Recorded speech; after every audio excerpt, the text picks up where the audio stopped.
बिहार में पलायन रोकने का जो 2 स्टेप प्लान हम लोग दे रहे हैं, वो पहला कि यहाँ से पूंजी के पलायन को रोककर बुद्धि के पलायन को रोका जाएगा, और जिस दिन पूंजी और बुद्धि का पलायन रुका उस दिन श्रम का पलायन अपने आप रुक जाएगा।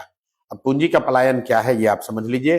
बिहार में जो लोग यहाँ पर पैसा बैंकों में जमा करते हैं वो करीब करीब 4.5 लाख करोड़ रुपया हर साल होता है।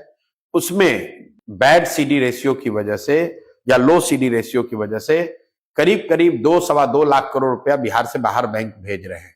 तो जन स्वराज का पहला स्टेप ये है कि इस बैंकों के जरिए होने वाले पूंजी के पलायन को अगर रोक दिया जाए तो बिहार में 2 से 2.5 लाख करोड़ रुपया एक्स्ट्रा हर साल निवेश होने लगेगा, जो कि बाहर के उद्योगपतियों का पैसा नहीं है, बिहार के लोगों का पैसा होगा। जब लोगों के हाथ में पूंजी आएगी तो निश्चित तौर पर यहाँ कंजम्पशन बढ़ेगा, इन्वेस्टमेंट बढ़ेगा और उससे रोजगार बढ़ेगा, बड़ी संख्या में लोग वापस बाहर नहीं जाएंगे।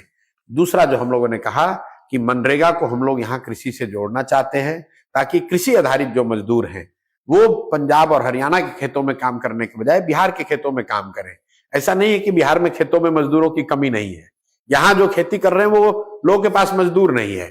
और मनरेगा में बिहार सरकार का यूटिलाइजेशन है 40%, क्योंकि इनके पास मनरेगा के अंतर्गत काम कराने के लिए ना पैसा है, ना साधन है, ना व्यवस्था है। तो हम लोग ये कह रहे हैं कि हम मनरेगा का पैसा जो हम लोग सरेंडर कर रहे हैं दिल्ली में, उस पैसे को लेकर आएंगे और मनरेगा के तहत मजदूरों को किसानी से जोड़ा जाएगा।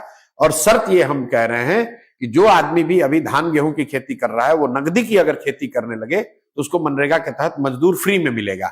इसका बहुत बड़ा फायदा ये होगा कि जो कृषि आधारित मजदूर हैं उनको यहीं पे रोजगार मिल जाएगा, पलायन नहीं करना पड़ेगा। दूसरा, मनरेगा में चोरी बंद हो जाएगी, क्योंकि जिस किसान को भी मजदूर मिलेगा उससे वो काम कराएगा।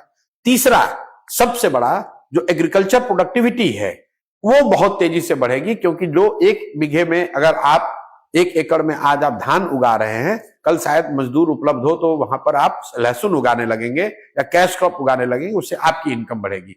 तो बिल्कुल पूरा प्लान बता रहे हैं कैसे बैंकों के जरिए हो रहे पूंजी के पलायन को रोककर श्रम का पलायन रोका जाएगा। दूसरा, बता रहे हैं कि मनरेगा को कृषि से जोड़कर कृषि आधारित मजदूरों का पलायन रोका जाएगा।